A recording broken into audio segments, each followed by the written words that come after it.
La petite musique de la présidentielle serait-elle en train de gagner les fenêtres de la maire de Paris? Officiellement, Anne Hidalgo n'a rien annoncé. Mais celle qui clamait haut et fort qu'elle ne serait pas candidate il y a encore quelques mois ne dit plus tout à fait la même chose aujourd'hui.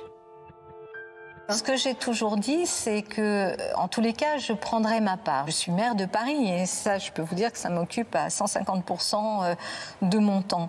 Et ce que je fais ici, je me dis si ça peut être utile à ma famille politique, au pays aussi, pour se donner des alternatives. Moi, je ne veux pas qu'on rentre dans l'élection de 2022 en se disant il n'y a pas d'autre alternative et les 3 candidats en place, on les connaît déjà. Anne Hidalgo serait-elle l'alternative à gauche? Le patron du PS n'a aucune difficulté à l'imaginer à l'Élysée. Je pense que ce serait une excellente présidente de la République. Je ne sais pas si elle sera candidate. Les héros là voilà. Merci à vous. Ira ou n'ira pas? Certains trouvent en tout cas significatif que la maire de Paris soit montée récemment au créneau pour critiquer le gouvernement et sa gestion de la crise du Covid. Avec de telles carences, dénonce-t-elle, le débarquement de juin 1944 aurait échoué. Vous savez, si le débarquement avait été géré comme Anne Hidalgo a géré les Vélib, les bateaux n'auraient jamais quitté l'Amérique.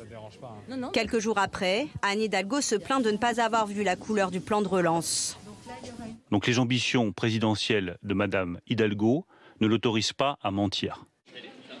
Si son parti la voit aujourd'hui comme une candidate potentielle, c'est qu'Anne Hidalgo a su réunir pour se faire réélire. Lors de la campagne municipale, le candidat écologiste David Béliard s'est rallié à elle. Aujourd'hui, adjoint à la mairie de Paris, il s'intéresse davantage à la candidature de Yannick Jadot qu'à celle d'Anne Hidalgo. Je pense qu'aujourd'hui, le Parti socialiste, la social-démocratie au sens large, elle a montré beaucoup d'intérêt. Elle a montré aussi sa capacité de transformation, mais elle a aussi montré ses limites. Elle ne nous a pas permis, puisque la social-démocratie était au pouvoir, s'est exercé à plusieurs reprises des responsabilités importantes, avec notamment François Hollande, et elle a montré qu'elle n'a pas réussi à nous faire prendre le grand virage de l'écologie. Aujourd'hui, les relations d'Anne Hidalgo sont tendues avec certains élus verts. Et pourtant, le bilan écolo de celle qui a chassé les voitures de Paris pourrait être un atout pour sa candidature.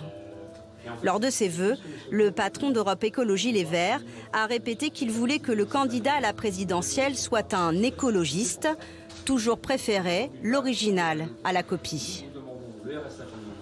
Repeindre en vert les discours et finalement s'en remettre aux vieilles recettes qui ne fonctionnent pas, ça c'est terminé pour nous. Donc nous on a soutenu avant de constater que ça ne fonctionnait pas et de nous retirer. On a par ailleurs été la seule force politique en 2016 à retirer une candidature parce que nos idées avaient triomphé ailleurs. C'était Yannick Jadot qui s'était retiré au profit de Benoît Hamon.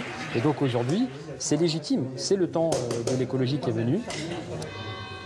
Anne Hidalgo ne devrait rien annoncer avant la fin des régionales. La maire de Paris préfère à l'heure qu'il est rester floue sur ses intentions.